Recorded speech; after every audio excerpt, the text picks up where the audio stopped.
Hey guys, welcome to Soulstring. What you just heard in the intro is the Sonicake Soundbar Rockstage. So the good people at Sonicake,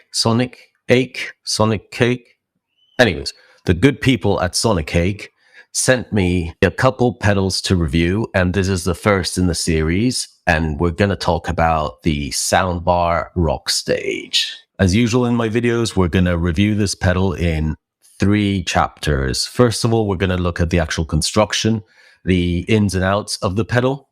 Then we're going to listen to some sound samples and go through all the various effects on it. And finally, we're going to draw up our conclusions and see what we think about it. So let's get started. Hold on a sec. Just a bit of a disclaimer. Although the good people at Sonicake did send this and a few other pedals to review, the thoughts on them are my own, and there's no pressure on me to say anything either good or bad about them. Okay, so if we start with the basics, this, out of the pedals that I was sent, is probably the one that excited me the most. Just because of its format, I never tried a train pedal like this before.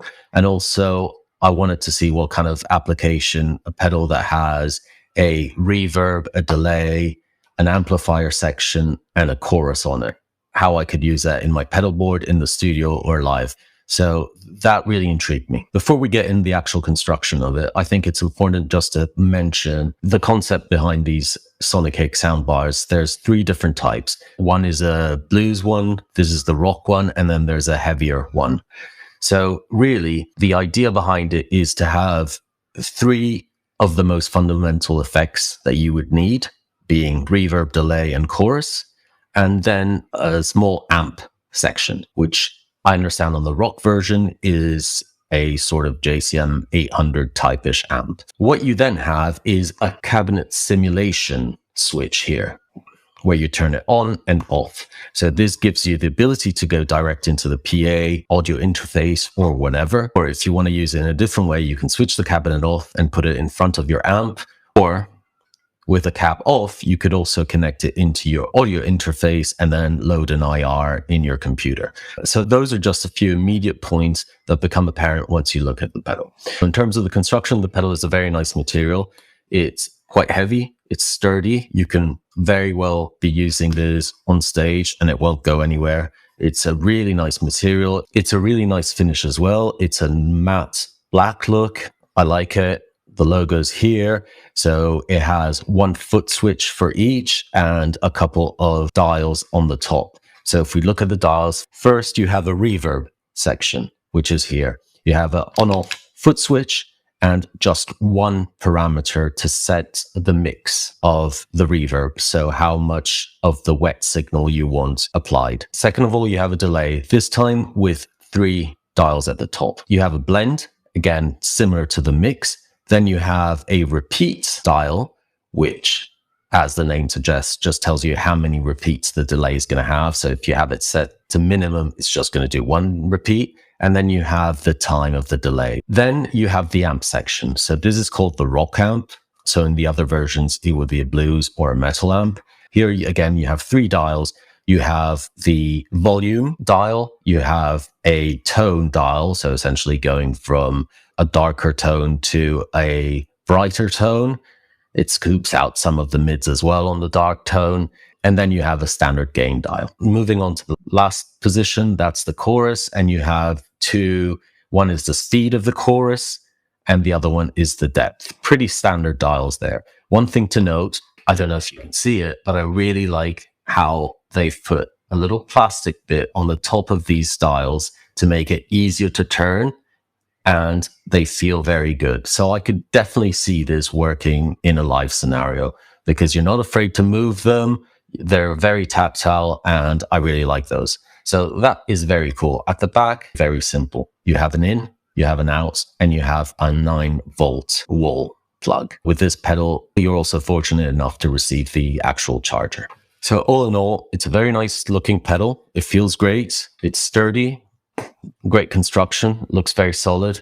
So that's a good start. Oh, and just as a side note, because of its shape and weight, if your drummer misbehaves, it's also quite a good tool to hit him on the head with. Just saying. Okay, so let's move on to the sound samples. So what you'll hear is a pedal used in 2 different ways. So one just as a standalone unit, so with the cabinet simulation on and just using the distortion of the amplifier section. And the second is using it in a more traditional overdrive or distortion way in front of my Blackstar amp and recorded through my torpedo capture.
Okay, guys, so you've heard the sound samples, you've heard what it's capable of. Let's talk about it. Let's start with the things I really like about it. First of all, construction's great. As mentioned in the first part of the video, the construction is fantastic. I really like it. If you saw one of my previous videos on another multi-effects pedal, I really didn't feel confident with that construction. Here, I feel 100% confident. I would use this at a gig. I would bring it to rehearsal. I have no issues with the way it's constructed. I think it's going to last quite a long time. Really good. Second of all, the quality of the effects are surprisingly good. I wasn't expecting much. I came with no expectation on the effects. Yes, it only has 3 effects, so it's probably not the most versatile, but the actual quality of the effects is very good. The reverb is very good. A bit limited because obviously you only have a mix or a blend control, so you can't adjust it in a lot of ways. And out of them, that's probably the one effect that I wouldn't use that much. But the delay and chorus, I think, are fantastic. Very good sounding. The chorus, especially on clean, sounds great. It gives you that shimmery kind of 80s vibe. Really like it. Then let's talk about the actual amplifier section. I really like the fact that you can either turn off or on the cabinet simulation. In today's day and age with IRs, with 2 notes, with all these great brands producing fantastic products, I think every pedal manufacturer, every amp manufacturer should give the ability to turn off and on cabinet simulation, because not having it restricts the way you can use a certain piece of gear. And the people at Sonicake were very smart in putting this. The included cab itself sounds okay. It sounds decent. It's definitely usable. It's not the top quality IR type sound that you could wish for, but it's very good. The amp is a very straightforward, simple amp. It can go from mild blues breakup to full chugging. And with the tone dial, you can also get a nice variety of sounds from it. So used as a sound alone, I think it's perfectly capable. It's decent. It has some very good sounds.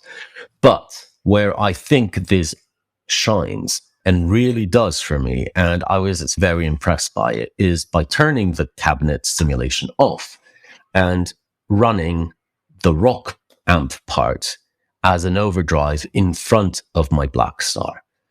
I found that it works incredibly well. You can set it up almost as a tube screamer, so putting the gain very low, turning the volume and tone up, and it will warm up the sound. It pushes the amp in the right way. So that was a really pleasant surprise to see this used as a overdrive or distortion pedal in front of your amp.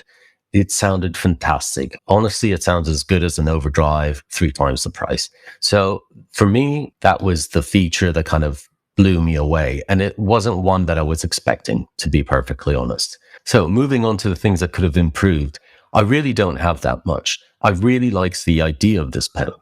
The only thing, as I said previously, that I possibly wouldn't use day to day is the cabinet section. One idea could be adding a second switch with different cabinets, maybe a 2x4, or giving a little bit more flexibility in terms of the sound. But overall, at a very affordable price, I think it's about $50. It's a great pedal to have in the studio. You can bring it around as a backup to a gig, also as a starting guitarist. You don't even have an amp. You can use this.